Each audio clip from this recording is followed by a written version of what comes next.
උදේ පාන්දර නැගිටින එක වේදනාවක්. වැඩ කරන්න හිත හදාගන්න එක වේදනාවක්. යටි හිතේ කැකෑරෙන දුකක් තියාගෙන මිනිස්සු එක්ක hina වෙලා ගනුදෙනු කරන එක වේදනාවක්. ඒත් මට කියන්න අපි මොනවා කියලා කරන්නද? වේදනයි කියලා අපිට මේක අතාරින්න බෑ. හැබැයි අපි මේ මොන දේ කිව්වත් ඔබට අතාරින්න හිතෙනවා නම් ඔබ අතාරින්න. අරමුණ නෙවේ. ඔබ ඔබේ කම්මැලිකම අතාරින්න, නිදහසට කාරණා අතාරින්න, හරි දේ කරන්න හොඳම වෙලාවක් එනකල් ඉන්නේ අතාරින්න. අමාරු දුෂ්කර දවස් පහු කරනකොට ඔබට හිතෙනවා නම් මේ ලෝකෙ දෙවියෝ නෑ කියලා මතක තියාගන්න. ශිෂ්‍යෝ විභාගෙ ලියද්දි හැම වෙලාවකම ගුරුවරු නිහඬයි. නැගිටින්න, යන්න, ගිහින් මොකක් හරි අලුත් වැඩක් පටන් ගන්න. හිතන්න මේ ලෝකෙ කිසිම කෙනෙක් දුවන්නේ නැතුව රේස් එකක් දිනලා තියෙනවද? ඔබ ඇප්ලයි කරන්නේ නැතුව ඔබට ජොබ් එකක් හම්බ වෙයිද? ව්‍යායාම කරන්නේ නැතුව ඔබේ ඇඟ හදා ගන්න පුළුවන් වෙයිද?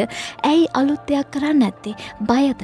ඔබට හිතෙනවා නම් මේ ලෝකේ හොඳම සොයා ගැනීම ටික දැන් කරලා ඉවරයි. ඔබට මේ ලෝකේ ඉඩක් නැහැ කියලා. ඔබට කියන්න මට සුබ ආරංචියක් තියෙනවා. මේ ලෝකේ විශිෂ්ටම දේ තාමත් හොයාගෙන නැහැ. මේ ලෝකේ ලස්සනම සින්දුව තාමත් ලියවිලා නැහැ. ලෝකේ අද්විතීයම ගොඩනැගිල්ල තාමත් ඉදි වෙලා නැහැ. ඔබට මේ තරඟයේ ඉඩක් තියෙනවා. හැබැයි අනිත් අය රේස් එක දුවන දිහා බලාගෙන ඔබව කවුරු හරි ඇදගෙන යන කල් ඉඳලා බෑ. ඔබත් ඒ රේස් එකට එකතු වෙන්න. ඔබ හරි ක්‍රියාවලියට වැටුනොත් දවස ගානේ ෆයිට් කළොත් වැඩ්ඩන්ව පහු කරන එකත් ප්‍රශ්නයක් නෙවෙයි. මොකද සමහර වෙලාවට දඩියම ඩැහැගන්නේ දඩියමට වැඩිපුර දක්ෂ කෙනා නෙවෙයි. වැඩිපුරම බඩගිනි කෙනා.